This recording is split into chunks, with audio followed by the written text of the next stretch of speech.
கவலை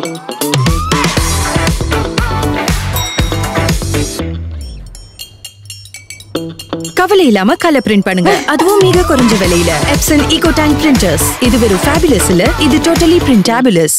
பீகாரை பொறுத்தவரை 89% ரூரல் வாக்காளர்கள், அதாவது கிராமப்புறத்திலே வாழக்கூடிய வாக்காளர்கள் இருக்கக்கூடிய ஒரு மாநிலம். 89% கிராமப்புற வாக்காளர்கள், 11% நகர்ப்புற வாக்காளர்கள்.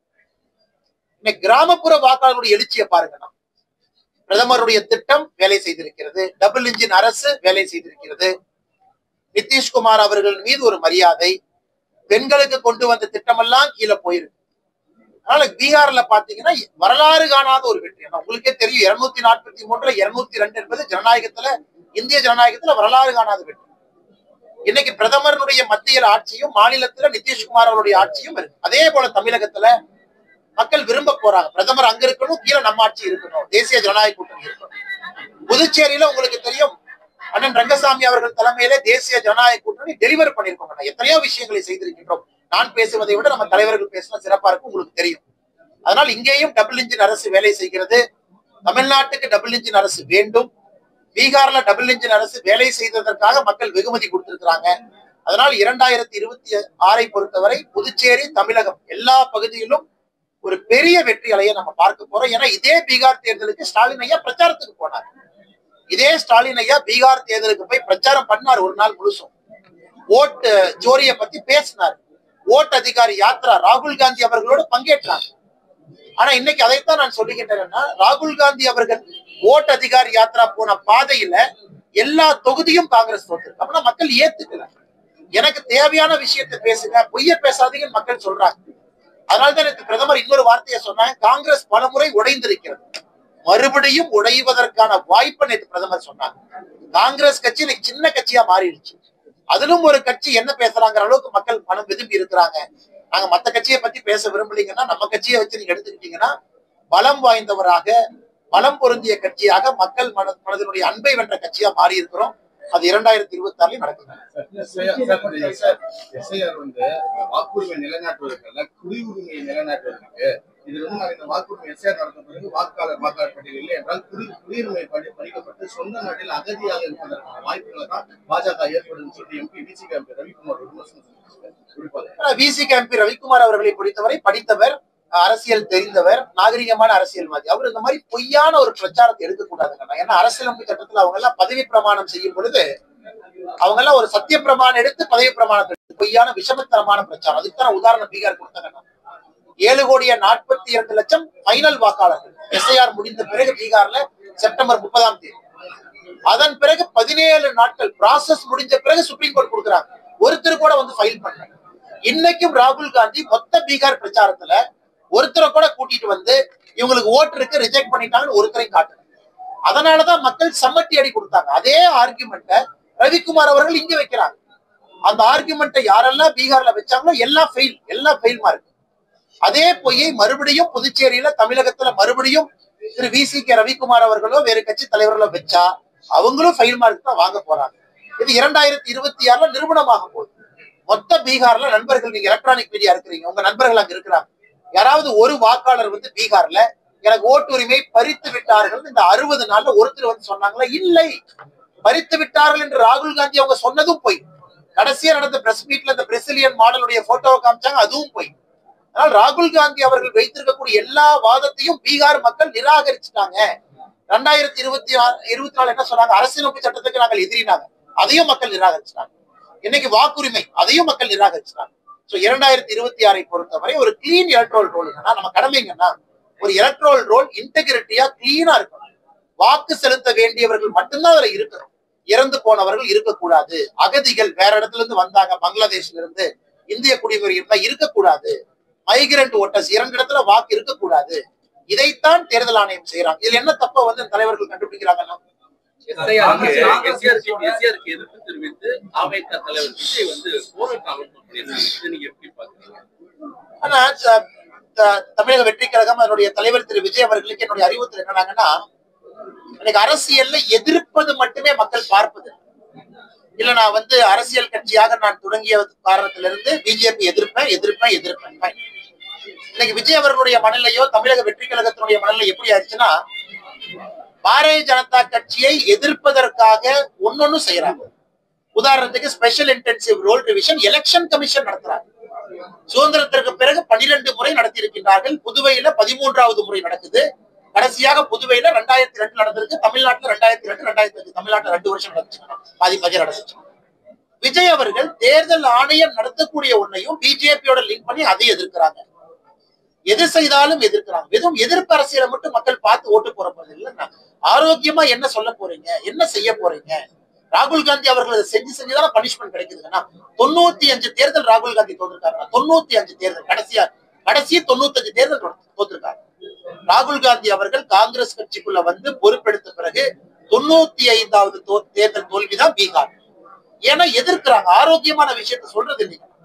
அதனால இன்னைக்கு விஜய் அவர்களும் அதையே தான் நான் செய்ய போறேன், நான் எதிர்க்கின்ற மனப்பக்குவத்துல மட்டும்தான் இருக்கேன்னா மக்கள் அதை விரும்ப மாட்டாங்க ஒரு லெவலுக்கு மேல. இன்னைக்கு விஜய் அவர்கள் எஸ்ஐஆர் எதிர்க்கிறாங்க, என்ன தவறுன்னு சொல்லட்டும். வாக்குரிமையை நம்ம பறிச்சிருக்கிறோமா பீகார்ல சொல்லட்டும், அல்லது தமிழக வெற்றி கழகத்திலிருந்து புதுச்சேரி தமிழ்நாட்டுல இருந்து ஒரு குழுவை பீகாருக்கு அனுப்பட்டும், அங்க போய் பார்த்துட்டு வரட்டும். எதுவுமே நடந்திருக்காது. வெறும் எதிர்ப்பு எதிர்ப்பு எதிர்ப்பு என்று பேசினால் காங்கிரசுக்கு கிடைத்த அதே நிலைமை தான் மித்த கட்சிகளுக்கும் கிடைக்கும்னா அது 2026 தேர்தல பார்க்க போறீங்க. பிரசாந்த் கிஷோர் அவர்கள் ஜன்ஸ்வராஜ் பார்ட்டி புதிய கட்சி எவ்வளவு வாங்கினாருன்னா 3.55% ஓட்டு. 243 தொகுதியில 238 தொகுதியில் நின்னார். 238 மக்களுக்கு ஒரு ஆல்டர்னேட் வேண்டாம் எப்படி ஓட்டு போடுவாங்க? பிரசாந்த் கிஷோர் நல்லவரா இருக்கலாம், கெட்டவரா இருக்கலாம், நடுநிலைமையா, அதை பத்தி நான் கருத்து சொல்ல விரும்புறீங்க. மக்களுக்கு இன்னைக்கு ஆல்டர்னேட்டே வேண்டாம், ஆளுங்கட்சி நல்லா இருக்காங்க, நான் ஓட்டு போடணும்னு நினைத்த பிறகு களத்துக்கு பிரசாந்த் கிஷோர் போனாங்க. கிட்டத்தட்ட 200க்கும் மேற்பட்ட தொகுதியில டெபாசிட் இழந்திருக்கிறாங்க. புது கட்சி, அதுக்குதான் உதாரணமா சொல்றேன். 3.55% வாக்கு. அவரே தேர்தலில் நிக்கல. அதனால எல்லோரும் யோசித்துக் கொள்ள வேண்டும். நான் கட்சி ஆரம்பிச்சுட்டங்கிறதுக்காக எதிர்த்து அது சரியா இருக்குமா? ஆரோக்கியமா சொல்லுங்க. தவறு செஞ்சா சொல்லுங்க, நாங்க திருத்திக்கிறோம். தவறே செய்யாதப்ப ஏன் தவறு தவறு தவறுன்னு சும்மா சொல்லிக்கிட்டே இருக்கீங்க? தமிழகத்துல டாஸ்மாக் மதுபானத்தை பிஜேபி ஆட்சி நடத்துறது மக்களை கூட போன இந்த எம்பி தேர்தலில் கூட சொன்ன குற்றம் சாட்டியிருக்காங்க.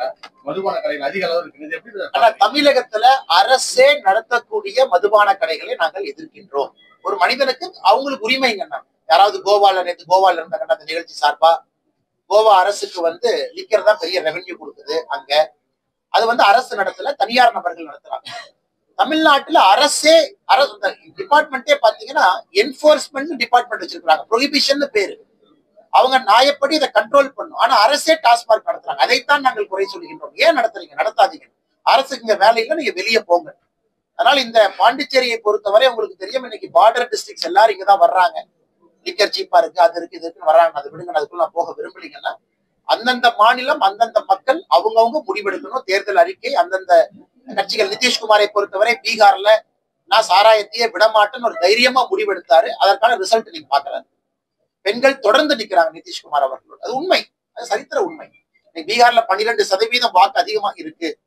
பெண்களுடைய வாக்கு 9% அதிகமா இருக்குன்னா நிதிஷ்குமார் அவர்கள் மீதும் பாரத பிரதமர் நரேந்திர மோடி அவர்கள் மீதும் இருக்கக்கூடிய மரியாதை.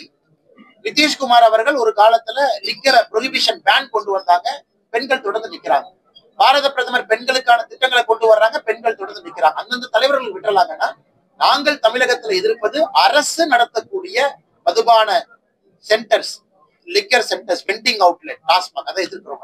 தமிழக பாராளுமன்றத்தில் அண்ணாமலை சார் பிஜேபி உடன் டிடிவி, ஓபிஎஸ் இவங்க எல்லாம் சேர்ந்து ஒரு கூட்டணி ஆரம்பிச்சாங்க. இப்ப அந்த கூட்டணி இல்ல. இதுல உங்களுக்கு வருத்தம் இருக்குதா? மீண்டும் அந்த கூட்டணியில அவங்க இணைவு நம்ம இன்னும் தேர்தலே வரலீங்க.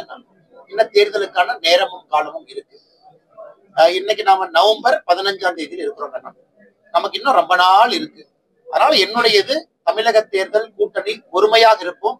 எல்லாம் சிறப்பாக நன்றாக வரும் என்கிற நம்பிக்கை.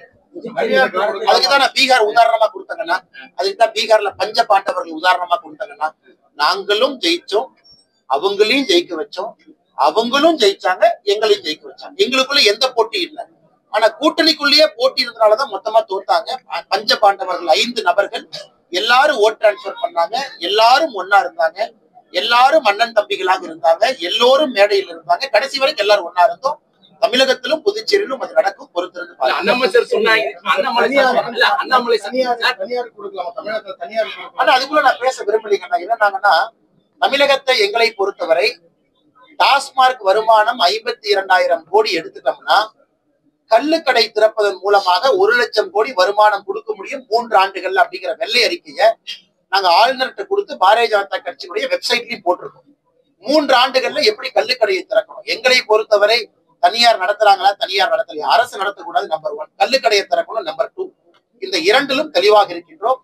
காலம் வரும், காத்திருப்போம், பொறுத்து. 200 சீட் வெல்லும்னு சொல்லியிருக்காங்க திமுக. 200 எப்படி பாக்குறீங்க? இன்னும் அந்த 200ல தான் இருக்காங்க. 234 200 தொகுதி வெல்லும். நல்ல டாக்டர் பார்த்து சொல்லுங்க. அண்ணாமலை சார் சொன்னாங்க. அண்ணாமலை சார் பதில் சொன்னாங்க.